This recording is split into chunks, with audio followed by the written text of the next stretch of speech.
Hey there. I wanted to record a video. Actually goes through quite a lot, but at the end you'll see the construction of the chart that you're supposed to make in milestone 2. It's not a conventional graph. It's really designed to show visually the inclusion of the mean by most of the confidence intervals. Okay, this is not data that you would have. I'm just doing a small data set. This is 365 data points. So I've already got my data pasted in here. You're going to paste your data in. I need to get all these random numbers associated with this. That's really so that I can do my random sampling. I'm going to go ahead and do some quick calculations here. I got the average. I got the standard deviation. We're treating this as a population.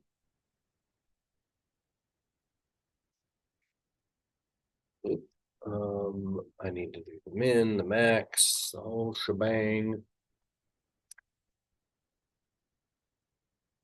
I'm just going to pause and kind of fast forward here.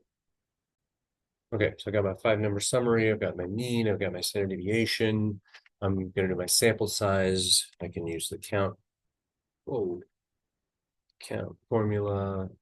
Use my old control shift down trick. Should be 365 days. Yeah. Okay, and then the margin of error, we can do 2 ways. We can do the confidence dot norm. Let's say we're doing this to a 95% confidence interval, then our alpha would be 5%. 95% is very common. And again, it is connected to the empirical rule and all the work that we did there. We've got the standard deviation and we've got the sample size. 1.675.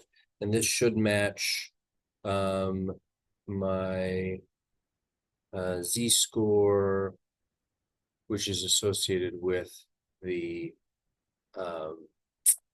confidence level, which is 95%. That's 2 times my population standard deviation, and I'm going to divide by the square root of the sample size, which is 365. These should be the same numbers. Oh, they're not. Shoot.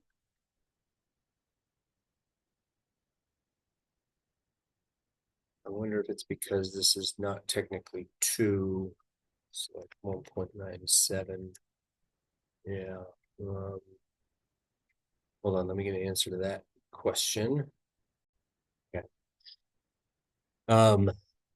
So to kind of break down where this number comes from, this is the number that I need to get this to match exactly. So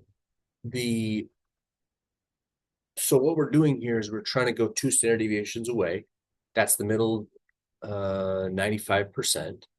And when I think about the situation, then basically I'm asking about the 97.5% line because 95% in the center, 2.5% on each side. So 95 and 2.5% is 97.5% to the left.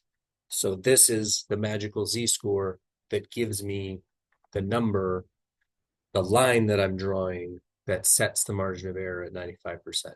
So I take that number times my standard deviation divided by the square root of the sample size. This is the long mechanical way to do it. Obviously, this is much easier. If we take the 5%, it's doing all the hard work of figuring out, well, you would want a z-score of this. We give it the standard deviation, the sample size, it figures the rest of it out. Okay, so the last thing I need to do is I need to do some randomness. So the last thing I need to do a lot of things, but I'm going to go to random.org and I'm going to generate a number between, I believe it's 40 and 55. Yep. Okay. 40, 55, generate 41. I do need to take a picture of this. So I'll take a screenshot, bam, stick it into my Word document. I'll just put it here for fun. Okay, so now this row needs to be moved. So I'm going to take this row Control X, and I need to get it so that I have 41 spots. So this is row 1, then I'm going to have 41 spots. It's going to take me down to row 42. So I think I need to put this on line 43. Let's see if I did this math right. This is a little bit messed up now. I need to make this bigger. Bam. And then I'm going to go back in here and put my borders. Boom. All right. So now if I put numbers, I'm just going to do 1, 2, 1, 2. And now you don't need to do this, but I'm doing it to double check. Double checking is not a bad idea. Okay, yes, 41 numbers in my sample. All right. And all that's going to get overwritten when I do my first sample. So then I've got some sampling choices here. This is my RAND column, and I can do some sort and filter here, custom sort. My data has headers, true, sort by RAND, smallest to largest. Okay. And then I'm grabbing my sample. Now I need to grab down to here. So this is what's nice about this blue bar is it shows me like how far I need to grab. Copy, paste. This has already been reshuffled, but I'm going to go ahead and do it again. Sort and filter, custom sort. RAND smallest to largest. Okay, I'm going to grab the next one. Now there is a faster way to do this because I'm sort of clicking on several things. If we just set up a filter, then we have the opportunity to sort smallest to largest. Boom. And now I should have a new set. I'm going to do just 4 samples. That's similar to what you did in module 6. Again, I'll grab these. I don't know that I actually need to grab these. Smallest to largest. And then I got that. Boom. And then I got that. All right. And let's look at the means and make sure they're different from each other because that's the whole point is that I'm randomly sampling. All right. And then I can autofill to the right. Great. If I wanted to clean this up, I could put these in the center, put the boxes around them. All right. Very interesting, very tightly grouped here. And I can see already very close to the real mean, which is the whole point of this exercise, to show us that in fact it is, if we randomly sample, we can be pretty confident that our estimate is close to the real answer. Okay, so now I need to do a little bit of work. I'm going to skip over this to get to here. Notice that this is all filled in. Really don't need to see that many decimals, so I'm going to go shorten that up. And then I'm going to get my, this should say mean estimate. I just need to fix that. I need to grab my mean estimate from here. Boom. And then I'm going to add and subtract my margin of error. So that goes my lower limit. This gives me my upper limit. And of course, I'm a big autofill fan. So I'm going to fix some things and let some things float. I think we're going to the side. So if I go from here to here, not skip 2 because of this stupid thing. All right. Well, I don't know if that's going to work then. It's a little bit annoying.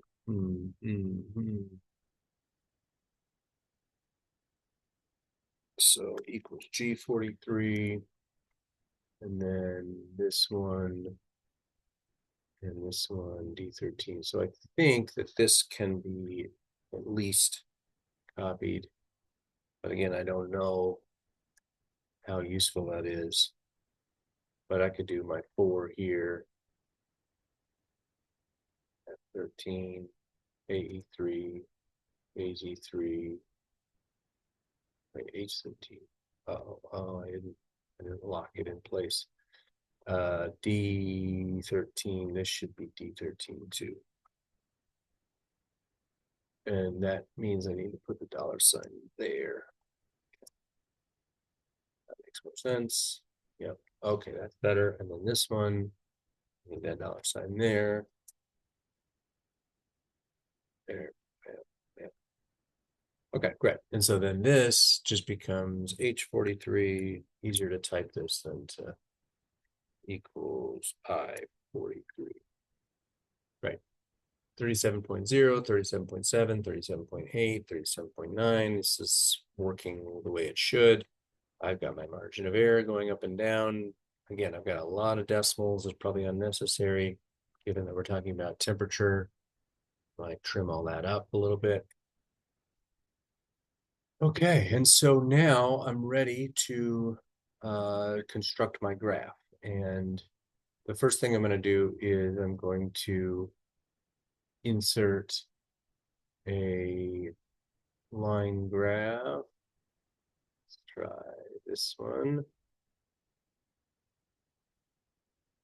Recommended chart. This is exactly what I want. Okay, I'm going to change my scale here, and then I'm going to put a new series on it.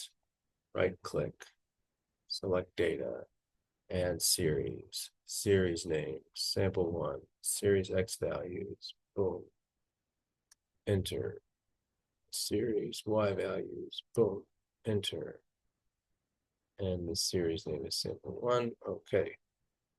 And I'm just going to press OK to see it. I want to add axis titles, of course. I want to add, I don't need data labels, legend, yes. Okay, and so this series, I should give it a name, add data labels, and select data, edit. Series name is population mean. Okay.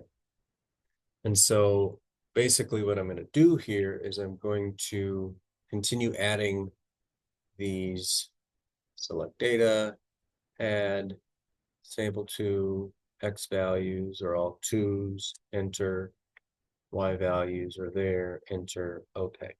Okay, there it is. And I'm going to do that. I don't need to keep pressing okay. I feel more confident that this is working now. So I'm going to do my third and fourth one together at the same time. Threes, there's my fours. I'm going to add sample four. There's my fours. There's my Y values. Okay, okay. All right, now something weird happened here. It's not good. This is the yellow guy. There's something wrong with this one. So I want to do select data, go back to look at three, and I'm going to edit. Series Y value somehow didn't take. Okay. And somehow we're over here. This is very weird. Must have selected the wrong one. Okay. Now we're looking good. All right. So take your time. Check in with yourself. You've seen several examples where I was like, oh, this doesn't feel right. And I had to go back and think about what was wrong. Might be harder for you to come up with what's wrong than it is for me, but you know, that's a place to ask questions. Don't just blast ahead. And again, that's a reason to not leave this until the last moment. What is this title? What are we looking at? I'm gonna leave that to you to try to think about what the graph is showing, but this is basically a visual representation of the confidence interval constructed off of the first sample estimate. So we took the mean from the first sample, we built a confidence interval using the margin of error, and this is the actual mean. So no, we weren't right in this sample, but we were close and within the margin of error on the high side. This one here is really, really close, 37.9. It's not exactly the same because if we add a few more details, we'll see that this number and this number are a little bit different. Oh, okay. To 4 decimal places, 3 decimal places is the same. The 4th decimal place is different. But, you know, I would be surprised if any sample mean is exactly what it should be in terms of the population mean. What the central limit theorem tells us, just to say it one more time, is if we randomly sample, we have a large enough sample that's not too big, especially since we're choosing without replacement, and we're doing the samples independently, then that produces a normal distribution of samples, which means that 95% of the samples are going to be within 2 standard deviations of the mean. And so when we make a sample that's randomly done, then we can pretty confidently say we're within 2 standard deviations of the actual mean. And so that's what the confidence interval does, is it sets up, well, we don't know which direction it could be. It could be over here, it could be over here, but we're pretty confident the answer is in this range. All right, hope that helps. I'm going to post that.